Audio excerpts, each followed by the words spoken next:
Erlin, warga desa Bukur, Kecamatan Patian Rowo, Kabupaten Nganjuk, bersama 3 temannya, mendatangi Mapolres Nganjuk, guna melaporkan, AIP, warga desa Sumbersono, Kecamatan Lengkong, Kabupaten Nganjuk, atas dugaan penipuan penjualan arisan fiktif. Didampingi kuasa hukumnya, memasuki SPKT Polres Nganjuk, Jumat, 8 November 2024, sekira pukul 09.00, dan langsung dimintai keterangan di ruang unit pidana umum. Bermula, terlapor menawarkan penjualan arisan, dengan keuntungan tinggi, tergiur dengan tawaran itu, korban membeli arisan yang ditawarkan, nilainya jual arisan bervariasi. Saat jatuh tempo yang dijanjikan, arisan tidak didapatkan, setelah ditanyakan, terlapor mengaku ditipu orang. Atas perbuatan terlapor ia mengaku mengalami kerugian hingga 79 juta rupiah, dan hingga ia melapor tidak ada itikat baik dari pelaku untuk menyelesaikan masalah ini, ia berharap uangnya dapat kembali. Distorkan atau membeli itu, Pak? Uang pokok saya 79 juta, Pak. Banyak juga. Itu uang apa, Mbak? Awalnya, Mbak? Untuk apa itu? Itu uang pembelian arisan yang nominalnya itu berbeda. Ada yang 5 juta, dapat 8 juta, ada yang 9 juta, dapatnya 12 juta. Seperti itu, Pak. Listnya itu banyak. Cuman pas waktu tanggal jatuh tempo, Intan itu nggak mencairkan uang saya. Berarti uangnya Mbak ini sama sekali tidak cair? Tidak cair. Cuman kemarin sempat dicicil dengan jumlah yang sedikit dan sampai sekarang belum ada pembayaran lagi. Alasannya nggak cair, Mbak? Kenapa itu? Alasannya nggak cair, katanya uang dia itu ditipu sama temennya. Yang anehnya dia ketipu 500 juta katanya, dan dia nggak ada laporan ke pihak Polsek maupun Polres, Pak. Gitu. Mbak, ada berapa jumlah teman-teman Mbak ini, Pak? Ini yang sama saya 3 orang, 4 orang sama saya, Pak.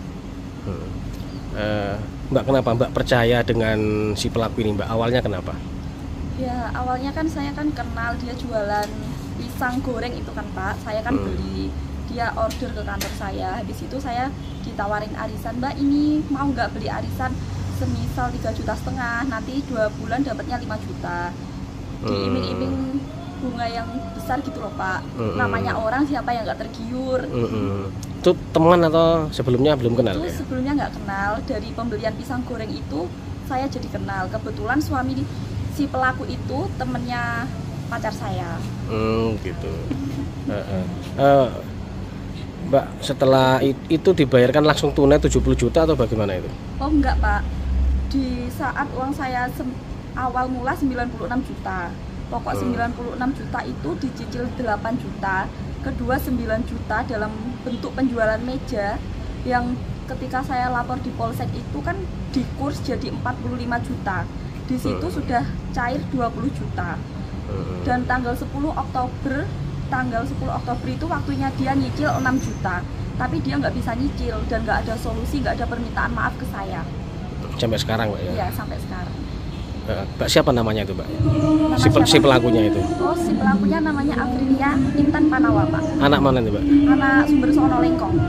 Dia beraksi sendirian atau sama teman-temannya dia? Dia beraksi sendiri, cuma dibantu sama suaminya. Gitu. Mbak, terus ke polisi ini mintanya bagaimana, Mbak?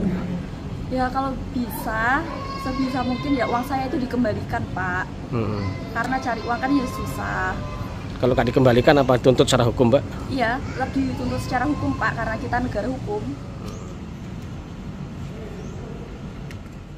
Tribrata Guntur Suseno, mengatakan, saat ini ia mendampingi 4 kliennya, melapor ke Mapolres Nganjuk, atas dugaan penipuan arisan fiktif, kerugian korban mencapai 200 juta rupiah, tetapi dimungkinkan masih banyak korban lain. Kami datang ke Polres Nganjuk terkait dengan adanya dugaan penipuan yang dilakukan seseorang yang berinisial AIP.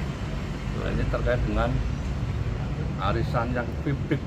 Korbannya ini bukan yang sekian orang, masih ada lagi banyak korban. Nah, mudah-mudahan ini nanti menjadi atensi dari Bapak Kapolres, segera dilakukan tindakan, ya paling tidak harus dipanggil, diklarifikasi terkait dengan sekian para korban ini. Ya, bagiannya kami juga tindak secara langsung gitu, sesuai dengan bukti-bukti yang ada, terkait dengan kwitansi yang ada, dan juga pernyataan yang ada. Intinya di situ. Pernyataan dari siapa, Pak? Pernyataan dari yang bersangkutan bahwa menyatakan arisan itu sebenarnya nggak ada, fiktif, sesuai dengan pernyataan yang dituangkan dalam kesepakatan ini. juga dari teman-teman yang sudah berusaha mencari keadilan ke sana, tapi tidak ada tindak lanjut sampai sekarang. Jadi dianggap jalan di tempat.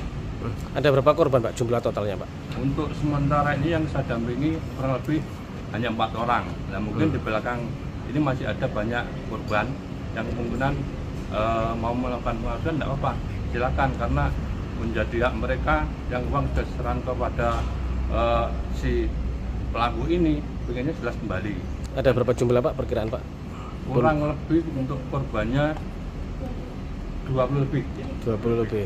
Pak, modusnya bagaimana Pak? Modusnya yang jelas memperkaya diri. Caranya? Menjadikan dengan caranya menjual arisan. Jadi dari para korban ini membeli arisan yang dengan bayar dengan tunai sekian, dan nanti jangka berikutnya mau istilahnya keluar atau modal, tapi nggak modal sampai sekarang.